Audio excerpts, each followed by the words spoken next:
Satyabama Institute of Science and Technology, Chennai and Sriperumbudur. தமிழக சட்டப்பேரவையில் தொடர்ந்து 5வது ஆண்டாக வேளாண் பட்ஜெட் தாக்கல். ஊட்டச்சத்து மேலாண்மை இயக்கம் என்ற புதிய திட்டம் செயல்படுத்தப்படும் என அமைச்சர் MRK பன்னீர்செல்வம் அறிவிப்பு.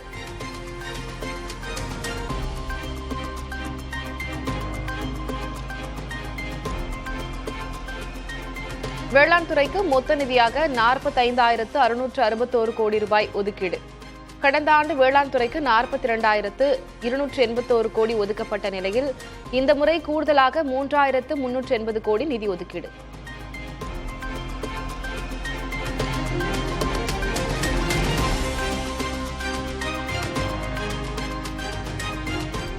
உணவு உற்பத்தியில் தன்னிறைவு அடைய டெல்டா அல்லாத மாவட்டங்களிலும் நெல் சிறப்பு தொகுப்பு திட்டம் வேளாண் பட்ஜெட்டில் அறிவிப்பு. நெல் சாகுபடி பரப்பை அதிகரிக்கவும் நடவடிக்கை எடுக்கப்பட்டுள்ளதாக அமைச்சர் MRK பன்னீர்செல்வம் அறிவிப்பு.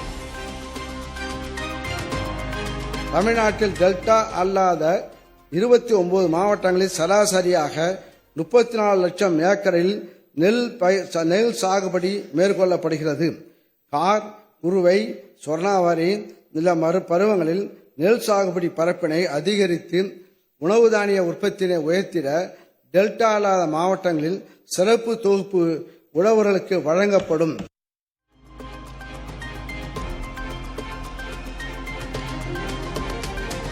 நாட்டுக்கோழி வளர்ப்பை ஊக்குவிக்கும் திட்டத்திற்காக வேளாண் பட்ஜெட்டில் 6 கோடி ரூபாய் நிதி ஒதுக்கீடு.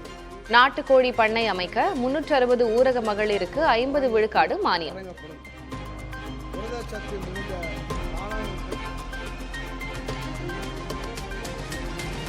நுண்ணீர் பாசனத்துக்காக வேளாண் பட்ஜெட்டில் 1,168 கோடி ரூபாய் ஒதுக்கீடு. 42 கோடி ரூபாயில் 1000 உழவர் நல சேவை மையங்கள் அமைக்கப்படும் என வேளாண் பட்ஜெட்டில் அறிவிப்பு. 2025-26 ஆண்டில் 3 லட்சம் ஏக்கரில் ரூபாய் 1,168 கோடி நிதி ஒதுக்கீட்டில் 1,30,000 உழவர்கள் பயன்பெறும் வகையில் நுண்ணீர் பாசன அமைப்புகள் நிறுவப்படும். சுமார் 63,000 மலைவாழ் உழவர்கள் பயனடையும் வகையில் குறுதானிய சாகுபடி, இடுபொருட்கள் விநியோகம், காய்கறி பயிர்களின் பரப்பு விரிவாக்கம், வேளாண் இயந்திரங்கள் மதிப்பு கூட்டுதல், நுண்ணீர் பாசனம், ஒருங்கிணைந்த பண்ணையம் போன்றவற்றிற்கு மானியம் வழங்கிட ரூபாய் 22 கோடியே 80 லட்சம் ஒதுக்கீடு செய்யப்பட்டு மலைவாழ் உழவர் முன்னேற்ற திட்டம் செயல்படுத்தப்படும்.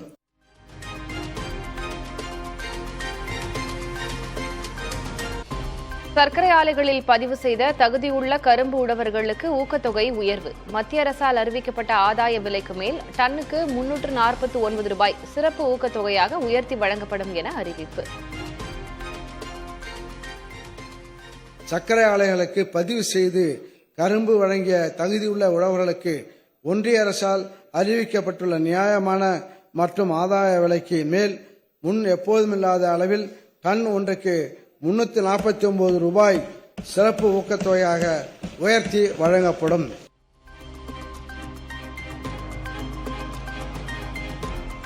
நத்தம் புளி, நல்லூர் வரகு, ஆயக்குடி கொய்யாவுக்கு புவிசார் குறியீடு பெற நடவடிக்கை எடுக்கப்படும். வேதாரண்யம், முல்லை, கப்பல்பட்டி கரும்பு முருங்கைக்கும் புவிசார் குறியீடு பெற நடவடிக்கை என வேளாண் பட்ஜெட்டில் அறிவிப்பு. 2025-26 ஆண்டில் நல்லூர் வரகு, வேதாரண்யம் முல்லை, நத்தம் புளி திண்டுக்கல், ஆயக்குடி கொய்யா திண்டுக்கல், கப்பல்பட்டி முருங்கை திண்டுக்கல் ஆகிய 5 புவிசார் குறியீடு பெற ரூபாய் 15 லட்சம் ஒதுக்கீடு செய்யப்படும்.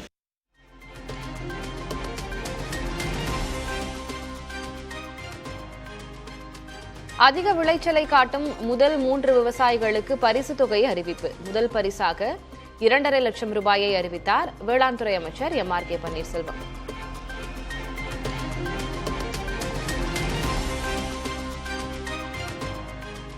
ஒன்பது லட்சம் குடும்பங்களுக்கு 6 காய்கறிகளின் விதைகள் அடங்கிய தொகுப்பு 75 விழுக்காடு மானியத்தில் வழங்கப்படும்.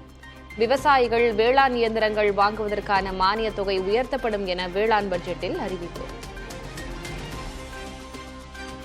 பயிர் வகையில் விதை தொகுப்பு, புரதச்சத்து நிறைந்த மரத்துவரை, காராமணி உள்ளிட்ட பயிர் வகைகளை இல்லந்தோறும் வளர்க்கும் பொருட்டு பயிர் வகை விதைகள் அடங்கிய தொகுப்பு 1,00,000 இல்லங்களுக்கு 75% மானியத்தில் வழங்கப்படும்.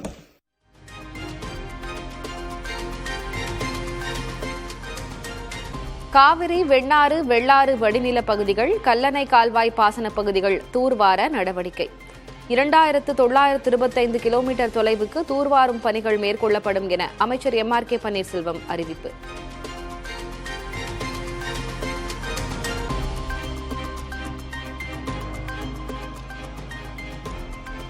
எள், சூரியகாந்தி, நிலக்கடலை ஆகிய எண்ணெய் வித்துக்கள் உற்பத்தியை அதிகரிக்க புதிய இயக்கம். 40 கோடி ரூபாயில் மக்காச்சோள உற்பத்தி மேம்பாட்டு திட்டத்தை செயல்படுத்தவும் முடிவு.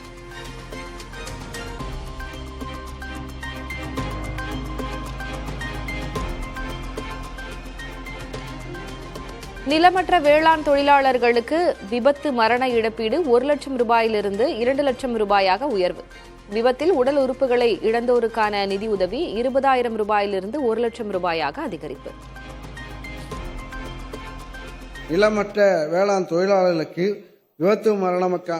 விபத்து மரணத்துக்கான இழப்பீடு 1 லட்சம் ரூபாயிலிருந்து 2 லட்சம் ரூபாயாகவும், விபத்தினால் ஏற்படும் உடல் உறுப்பு இழப்பிற்கு நிதி உதவி 20,000 ரூபாயிலிருந்து 1 லட்சம் ரூபாயாகவும், இயற்கை மரணத்துக்கான நிதி உதவி 20,000 30,000 இறுதி சடங்கு செய்வதற்கான நிதி உதவி 2,500 ரூபாயிலிருந்து 10,000 ரூபாயாகவும் உயர்த்தி வழங்கப்படும்.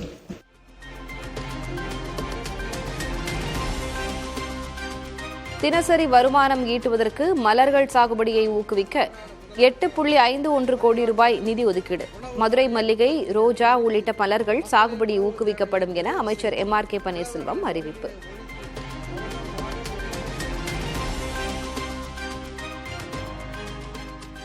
$22 கோடியே 80 லட்சம் ரூபாய் ஒதுக்கீட்டில் 20 மாவட்டங்களில் மலைவாழ் உழவர் முன்னேற்ற திட்டம் செயல்படுத்தப்படும் என வேளாண் பட்ஜெட்டில் அறிவிப்பு. சுமார் 63,000 மலைவாழ் உழவர்கள் பயனடைவார்கள் என அமைச்சர் MRK பன்னீர்செல்வம் தகவல்.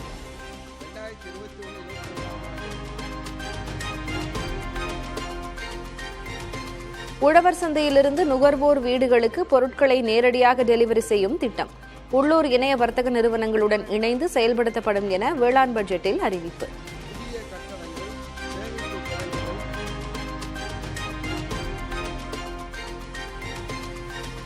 சிறுதானிய பயிர்களின் உற்பத்தியை அதிகரிக்க 52 கோடியே 44 லட்சம் ரூபாயில் தமிழ்நாடு சிறுதானிய இயக்கம் தொடங்கப்படும்.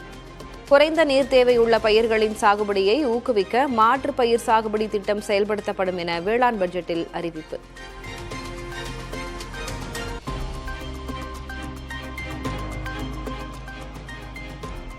வேளாண் பட்ஜெட் விவசாயிகளை ஏமாற்றும் பட்ஜெட் என எதிர்க்கட்சித் தலைவர் எடப்பாடி பழனிசாமி விமர்சனம்.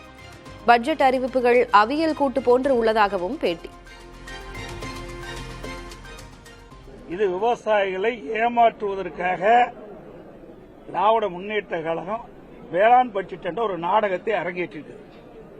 இந்த வேளாண் பட்ஜெட் திராவிட முன்னேற்ற கழகம் இந்த 5 ஆண்டு காலமாக சட்டமன்றத்தில் தாக்கல் செய்யப்பட்ட வேளாண் பட்ஜெட் ஒரு கண் துடைப்பு. விவசாயிகளை ஏமாற்றுவதற்காக இந்த ஆட்சியாளர்கள் செய்கின்ற நாடகம்.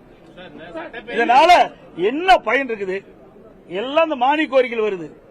ஒவ்வொரு துறை இருக்குது. அந்த துறை வாரியாக என்னென்ன திட்டத்தை கொண்டு வரணும் அதுல விவரமா இருக்கும். எல்லா மானிய கோரிக்கைகளையும் அதெல்லாம் உள்ளடக்கி ஒரு புத்தகத்தை போட்டு 1.25 நாள் எங்களை எல்லாம் அமர வச்சு என்ன அதுல ஏதாவது இருக்கு நாங்களும் பாத்துக்கிட்டே இருக்கிறோம். ஒன்னுமே காணோம். இப்படி எல்லாம் மக்களை ஏமாற்றுகிற தந்திர மாடல்.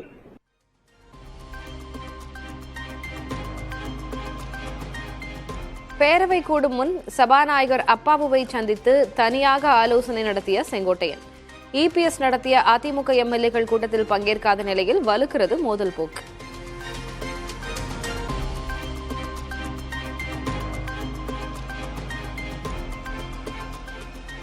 தம்மை சந்திக்காமல் தவிர்ப்பது ஏன் என்பது குறித்து செங்கோட்டையனிடமே கேட்குமாறு EPS பதில்.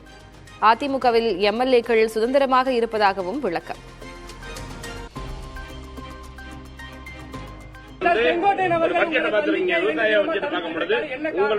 அவரை கேளுங்க.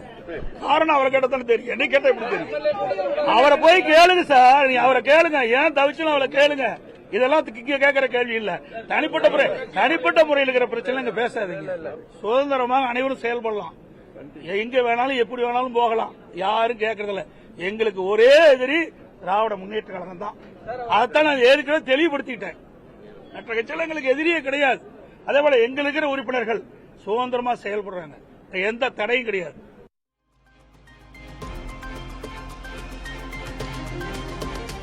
கோலாகலமாக நடந்த கச்சத்தீவு புனித அந்தோனியார் ஆலய திருவிழா. சிறப்பு கூட்டு திருப்பலியில் இந்தியா இலங்கை பக்தர்கள் பங்கேற்று பிரார்த்தனை.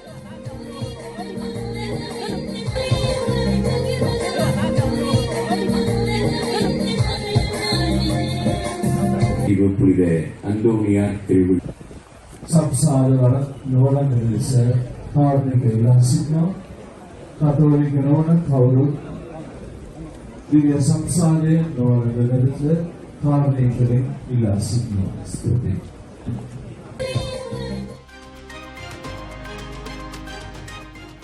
அரியலூர் மாவட்டம் மேல்மைக்கேல்பட்டி புனித அந்தோனியார் கோயில் திருவிழாவையொட்டி நடந்த ஜல்லிக்கட்டு போட்டி. சீறி பாய்ந்த காளைகளை வீரத்துடன் அடக்கிய மாடுபிடி வீரர்களுக்கு சிறப்பு பரிசு. சூப்பர் மாடு, சூப்பர் வீரர்.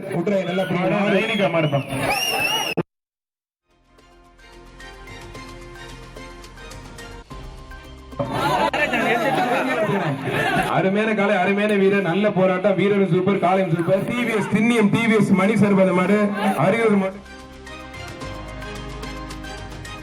புதுக்கோட்டை மாவட்டம் தென்னம்பாடி பெரிய குளத்தில் நடைபெற்ற பாரம்பரிய மீன்பிடி திருவிழா. குறைந்த அளவிலான மீன்களே சிக்கியதால் ஏமாற்றத்துடன் திரும்பிய கிராம மக்கள்.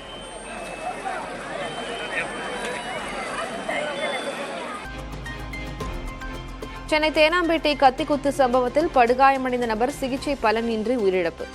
சாலையில் சென்றவர் மீது தாக்குதல் நடத்திய ரவுடி கும்பல் குறித்து காவல்துறையினர் விசாரணை.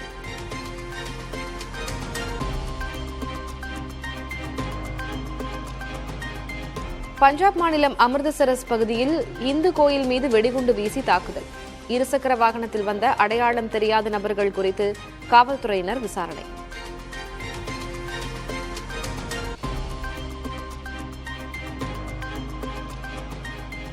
தெலங்கானா சட்டப்பேரவை கூட்டத்தொடரிலிருந்து பாரதிய ராஷ்டிரிய சமிதி கட்சி மேலவை உறுப்பினர்கள் வெளிநடப்பு. மஞ்சள் விவசாயிகளுக்கு குறைந்தபட்ச ஆதார விலையை நிர்ணயம் செய்ய வலியுறுத்தல்.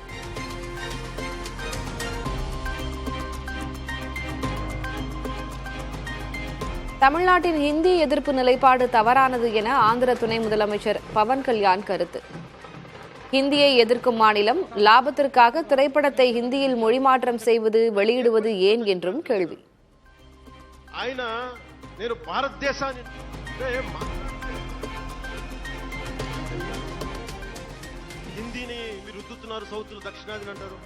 ஹிந்தி மொழியை திணிக்காதீர்கள் என கூறுவது வேறு மொழியை வெறுப்பதாக அர்த்தமில்லை.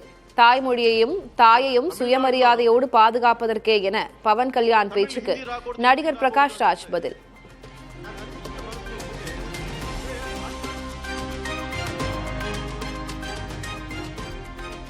ஜம்மு காஷ்மீர் மாநிலம் பாராமுல்லா, குல்மார்க் பகுதிகளில் தொடரும் பனிப்பொழிவு. வீடுகள், சாலைகள் என காணும் இடமெல்லாம் பனி சூழ்ந்த ரம்மியமான காட்சி.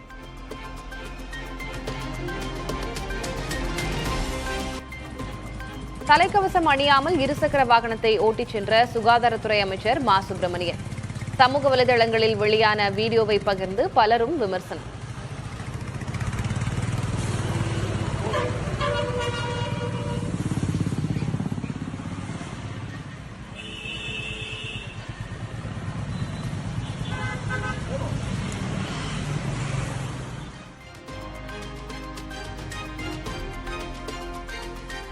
சேலம் மேட்டூர் அணையில் நுண்துளைகளில் படிந்துள்ள உப்பு படிமத்தை அகற்றும் பணி தீவிரம். ராட்சத இயந்திரங்களை கொண்டு நடைபெறும் பணியை தொடர்ந்து மேற்கொள்ள விவசாயிகள் வலியுறுத்தல்.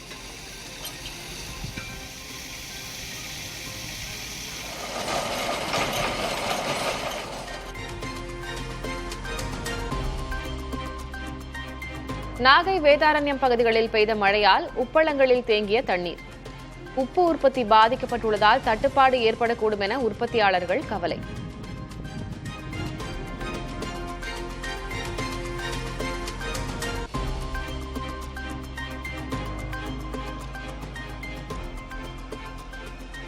பங்குச்சந்தையில் லாபம் பெற்று தருவதாக கூறி 171 பேரிடம் 18 கோடி ரூபாய் மோசடி செய்த இருவர் கைது.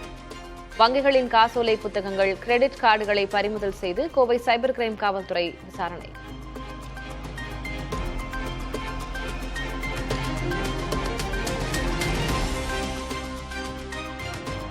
சிறுமியிடம் பாலியல் சீண்டலில் ஈடுபட்ட நபருக்கு 32 ஆண்டுகள் கடுங்காவல் தண்டனை. தேனி மாவட்ட போக்சோ சிறப்பு நீதிமன்றம் தீர்ப்பு.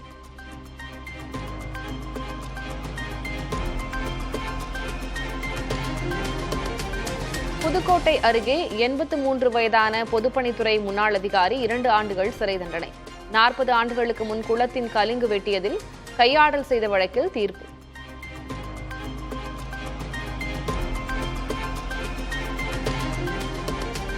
மணிமுத்தாறு அருவியில் சுற்றுலா பயணிகளுக்கு குளிப்பதற்கு 4வது நாளாக தொடரும் தடை. தொடர் மழையால் தண்ணீர் ஆர்ப்பரித்து கொட்டுவதால் வனத்துறை நடவடிக்கை.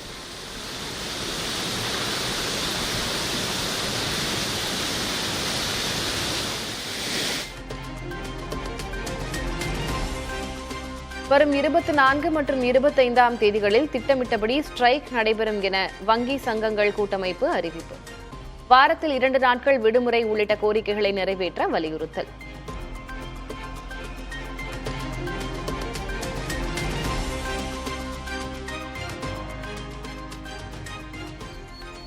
தருமபுரி மாவட்டம் அரூர் மற்றும் அதன் சுற்றுவட்டார பகுதிகளில் கடும் பனிப்பொழிவு. சாலைகளில் கண்ணுக்கு தெரியாத அளவுக்கு பனிமூட்டம் ஏற்பட்டதால் வாகன ஓட்டிகள் அவதி.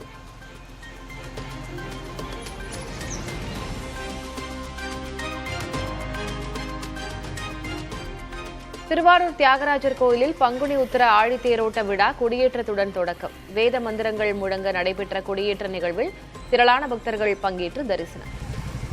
Satyabama Institute of Science and Technology, Chennai and Sri Perumbudur.